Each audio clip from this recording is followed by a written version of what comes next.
પ્રકરણ 2 મેઘો વર્ષતિ વાદળ વરસે છે. નમસ્તે બાળમિત્રો, કેમ છો? સુપ્રભાત. સુપ્રભાત ટીચર. બાળમિત્રો, તમને ખબર છે આપણી કેટલી ઋતુઓ છે? હા ટીચર, અમને ખબર છે. આપણી 3 ઋતુઓ છે. સાચી વાત છે, આપણી 3 ઋતુઓ છે. આ 3 ઋતુઓ કઈ કઈ છે તે તમને ખબર છે? હા ટીચર. રાહુલ, તું જણાવ, આપણી 3 ઋતુઓ કઈ કઈ છે?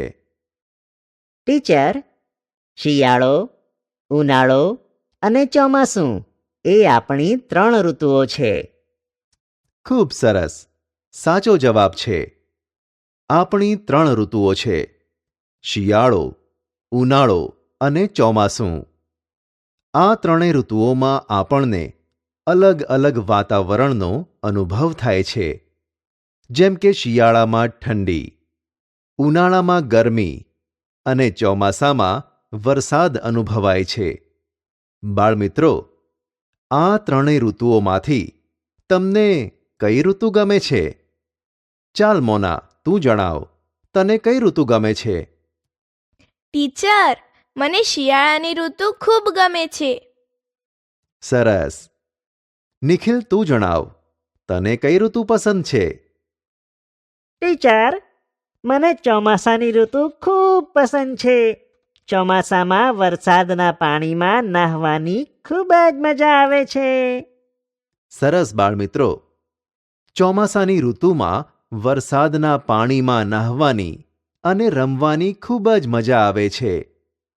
બાળમિત્રો, ચોમાસાની ઋતુને બીજા કયા નામથી ઓળખવામાં આવે છે? ટીચર, ચોમાસાની ઋતુને બીજા વર્ષા ઋતુના નામે ઓળખવામાં આવે છે. ખૂબ જ સરસ.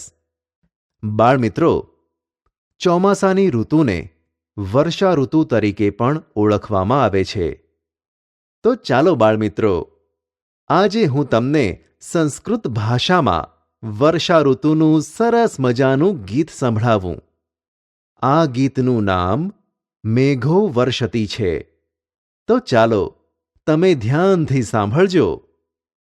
મેઘો વર્ષતિ, પ્રવહતિ નીરમ, તૃષ્યતિ કૃષિકઃ, ગચ્છતિ ગોષ્ઠમ, નયતિ ચ વૃષભમ, હલમપી વહતિ, કર્ષતિ ક્ષેત્રમ, વપતિ ચ બીજમ, રોહતિ સસ્યમ, ફલતિ પ્રકામમ, ભવતિ સમૃદ્ધિઃ, મનુકૂલ વૃદ્ધિઃ. પંક્તિ 1. મેઘો વર્ષતિ, પ્રવહતિ નીરમ, તૃષ્યતિ કૃષિકઃ, ગચ્છતિ ગોષ્ઠમ. બાળમિત્રો, આ પંક્તિઓમાં કહ્યું છે કે વાદળો વરસે છે, પાણી વહે છે. તે જોઈને ખેડૂતો સંતુષ્ટ થાય છે. તેઓ પશુઓના વાડામાં જાય છે. જુઓ હવે પંક્તિ 2. નયતિ ચ વૃષભમ, હલમપી વહતિ, કર્ષતિ ક્ષેત્રમ, વપતિ ચ બીજમ. આ પંક્તિઓમાં કહ્યું છે કે ખેડૂત પશુઓના વાડામાંથી બળદને લઈ જાય છે, હળને પણ સાથે ઉપાડી ખેતરે લઈ જાય છે. ત્યાં જઈ ખેડૂત ખેતર ખેડે છે અને બીજ વાવે છે. પંક્તિ 3. રોહતિ સસ્યમ, ફલતિ પ્રકામમ, ભવતિ સમૃદ્ધિઃ, મનુકૂલ વૃદ્ધિઃ. આ પંક્તિઓમાં કહ્યું છે કે ધાન્ય ઉગે છે અને ખેતરોમાં પુષ્કળ પ્રમાણમાં પાક પાકે છે. તેથી મનુષ્યોની સંપત્તિમાં વિકાસ અને વૃદ્ધિ થાય છે.